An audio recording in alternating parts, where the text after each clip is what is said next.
Six Nations 2024, final game of the first round sees Wales hosting Scotland, which I think, just quietly, I know all the focus is going on France and Ireland, but this one could be a real cracker.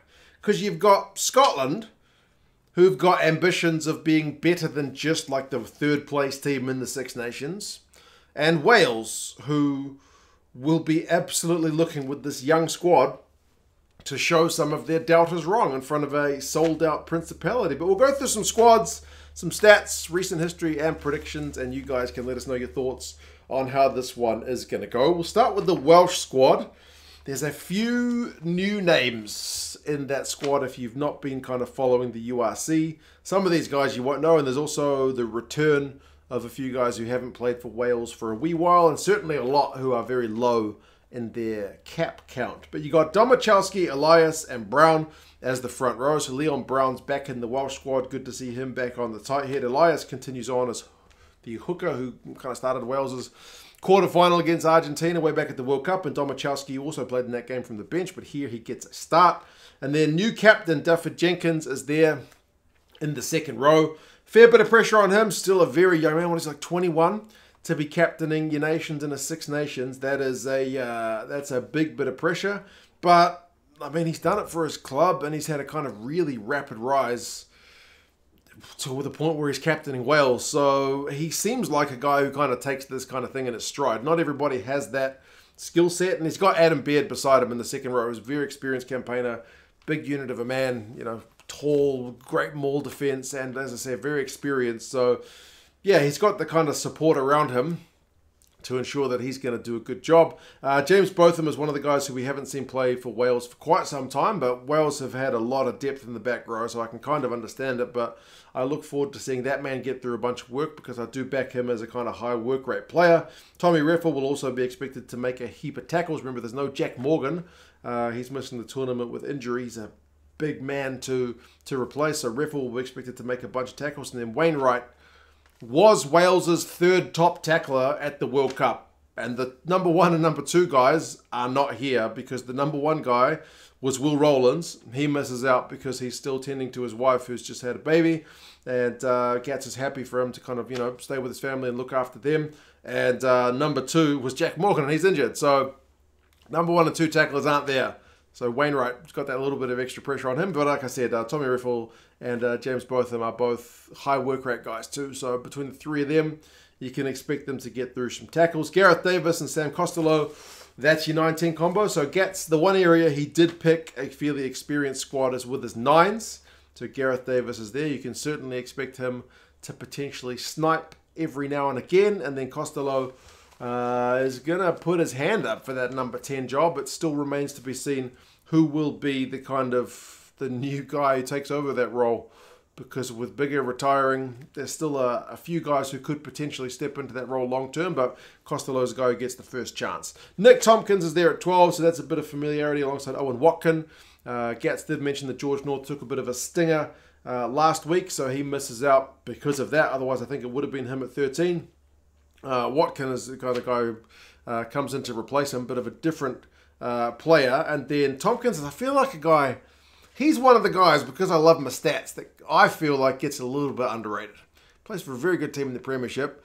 At the World Cup, he was Wales' like third top carrier, I think top back, but I can't remember.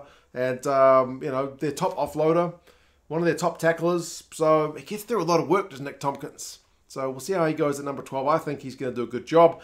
Josh Adams slots into the right wing to fill the shoes of Lewis Rees-Zammit, who's buggered off to try and have his hand at NFL. Good luck to him.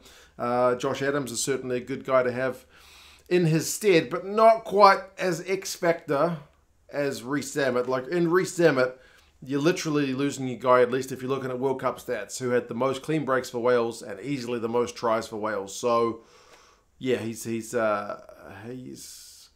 hard to replace, kind of like for like. I do love watching Josh Adams. I feel like he's a pretty complete player, but just different kind of good. Dyer comes onto the left wing.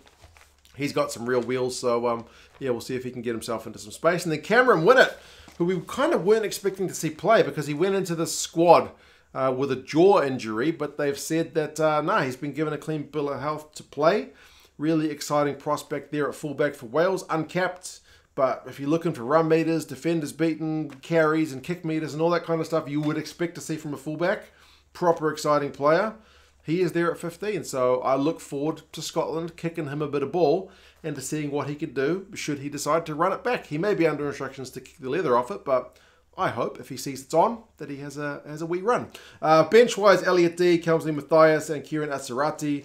So that is a kind of familiar front row in terms of these guys have all been in Wales squad before, but the props are pretty low in terms of cap numbers. Teddy Williams is also there as your kind of second row replacement. And Alex Mann is another one of your uncapped guys in this Welsh squad, but he's like the URC's top tackler. So you've certainly got a lot of work rate in this Welsh side, which you feel like Gats is like to appreciate because he likes hard-working players. Thomas Williams is the backup 9. Ioan Lloyd will cover 10 and I guess basically everywhere else because he's been a bit of a utility throughout his career. And then Mason Grady, a bit of a big unit to come off the bench and potentially add some punch to some tired Scottish legs. If they do tire, but we'll get to some stats about that towards the end. So, yeah, good to see Winnett overcame his injury, but like I said, no North, no Rowlands, no Jack Morgan and whatnot, no Reece Zammit. So there's a few names missing from this Welsh squad as well. For Scotland, they are also without a couple of guys. Rory Darge is still finishing his rehab. He's going to miss this week's game, but should be available for the second round. And Blair Kinghorn picked up a knee injury in his last game over in France for Toulouse. So he's going to miss 2 games. But as Gregor Townsend said, with one guy getting injured, it's an opportunity for someone else. In this case, Kyle Rowe. But we'll get to the backs in a second. We'll start with the more important players. The front rowers, Piers Schoeman, George Turner and Xander Fakerson. That's the same front row that played in Scotland's final World Cup game against Ireland. So it's kind of very stable in that regard. And then you got Richie Gray and Scott Cummings, both of whom played in that game as well. Gray from the start and Cummings from the bench. So, yeah, it's stable. So the one thing you'd say about this Scottish side is it's not got that kind of overhauled look that some of the other squads have got, but it's not just the same squad. It's still a little bit of kind of tinkering here and there. Crosby, Ritchie and Fagerson, that is the back row. I'm really chuffed for Matt Fagerson because I feel like he's been a little bit hard done by to lose his spot to Dempsey. And I know what, Dempsey's a good player as well. Dempsey's got some big old carries. He's also a high work rate guy, loves to get a try from close range. But Matt Fagerson, speaking of work rate, he's a real workhorse. He was one of the top tacklers for Scotland at the World Cup. I think he was second behind Darge. So, and I forget how many games he started, but he was often relegated to the bench from memory, if that serves. But great to see him get a go at 8. Jamie Ritchie moves to 7, and Crosby gets a start in this one. So, yeah, I do like the look. I mean, obviously, Darge is a huge miss. He's their kind of co-captain, and he was easily their top tackler at the World Cup. He's a real tackling machine. But I still like the look of the Scottish back row that way that it is. I'm sure Darge will take the 7 jersey back. Crosby maybe misses out from the starting lineup next week, but we'll kind of have to wait and see. Ben White is in there at 9 alongside Finn Russell. Finn Russell, man, he got a bit of spotlight put on him at in the old Netflix documentary, but yeah, you feel like because he's captain for this one, is going to have to take the game by the scruff of the neck. They did it last year against Wales. They really put Wales to the sword. And Finn Russell, you feel like is going to have to pull the strings to maybe capitalise on a bit of inexperience from the Welsh side. Russell loves a carry. He kind of, if you read in the stats, he reads a little bit more, if I can make it from a New Zealand point of view, he reads a little bit more like a Mo'unga or a Barrett and whatnot, like how he likes to take the ball to the line. Potentially more than some of the other guys who are pulling the strings for their Six Nations sides at this competition. But yeah, I think he was Scotland's equal top ball carrier at the World Cup. So that kind of just speaks to the way Finn Russell likes to play. Tuipulotu and Hugh Jones is a familiar 12-13 combo in recent times. The way Tuipulotu just takes the ball to the line, just gets people to draw in on him, and then he just gets the ball to Jones. It's coming, but they still do it. So I reckon they're a good duo, and there's a reason they're still playing together. There was a little bit of talk about Jones might get shifted to a different position, but not to be. It's still the Hugh Pilotu combo. Van der Merwe still there on the left wing. Kyle Steyn is on the right wing. Remember, there's no Darcy Graham because he's still injured with a quad injury. He had like 5 tries at the World Cup, so he's a big guy to be missing. But, you know, Kyle Steyn is one of those kind of complete, dependable players on the right wing. And then Kyle Rowe is a guy who gets his opportunity at fullback. You know, scored 4 tries in the URC this season thus far. How many Scotland caps has he got? 1? It's not many, but yeah, good opportunity for him to likewise kind of run it back. So 2 pretty inexperienced fullbacks in this game. Bench-wise, Ashman, Hepburn, and Millar-Mills. So a couple of uncapped for Scotland props there on the bench. But Gregor Townsend mentioned that they've both been going well for their clubs. Sam Skinner's your lock replacement. Jack Dempsey, loose forward replacement. And 3 backs. Seems to be that 6-2 splits are kind of in vogue at the moment. But this one is both teams going with a more traditional 5-3. George Horn will certainly be that little bit of excitement to potentially attack some tired bodies at the end of the game. Ben Healy, been doing cracking in the URC. Hopefully he gets some decent minutes, but with Finn Russell being captain, maybe that seems less likely. And then Cam Redpath, that versatile guy, to come off the bench as well. Potentially in the midfield, send Hugh Jones out to some other position. We'll kind of have to wait and see how Gregor manages it, whether it's kind of like for like swaps. The roof is going to be open for this one. Scotland have elected to have the roof open. Gats seems to not appreciate that decision. He would have rather the roof be closed because he likes the atmosphere, but there you go. It is what it is. Stats-wise, I mean, certainly last year, Scotland were a far more prolific try-scoring side than the Welsh. They were averaging 4 tries a game. Wales just over 2. Like, Wales were more like England in terms of often struggling to kind of cross the whitewash. Like, the attacking stats, they're all Scotland. Like, Wales beating 18 defenders a game, Scotland 32. And it's not just the flashy stuff as well. Like, Scotland maul it more than Wales as well. But, I mean, you look at Wales's campaign at the World Cup. They could have gone further than that quarterfinal. Realistically, they played some pretty good rugby. I feel like Gats has got a knack of just getting these teams together. They certainly kicked a bit more in their stats-wise last year. They kicked 28 times a game to Scotland's 23, so one of the kind of higher kicking teams, not quite as much as Borthwick's England side, but kind of up there. Their scrum percentage is better than Scotland. Whether or not that remains true in this game kind of remains to be seen, because experience-wise, you're certainly going with the Scots in that regard. But interesting, I talked about fitness earlier. Wales last year concerned the majority, like if any one quarter of the game where they conceded most of their points, it was in the final 20. But that's Scotland's most prolific area for scoring. So if the Scots are looking to break the game in the final 20, maybe fitness is going to be a factor.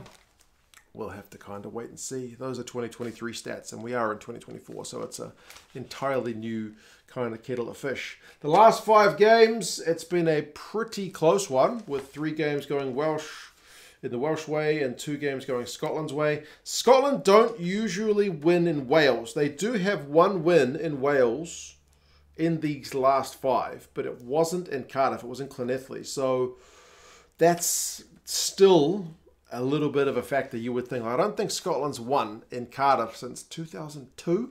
It's been a very, very long time for Scotland to get a win at this stadium. So that's going to add a little bit of pressure. Average score across the last 5 games is 20-16, so generally pretty close. But the last game last year, I mentioned Scotland put them to the sword. It was 35-7. Now, Gats had all kinds of issues to deal with at that time. He'd just come back into the role.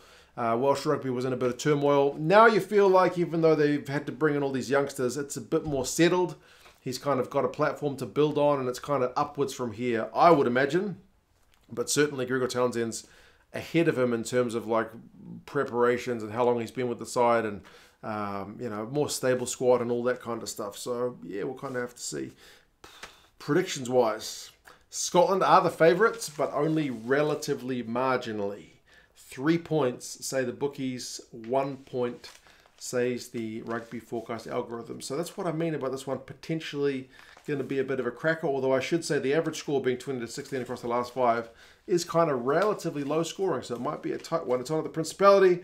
4:45 kickoff in the kind of late afternoon, which is, I think, 5:45 for me in the morning. So still kind of stupid o'clock. But given that the England game before it against Italy is on at like 3 in the morning for me, I will definitely already be up to watch this one. Ben O'Keefe, I mentioned, is the ref.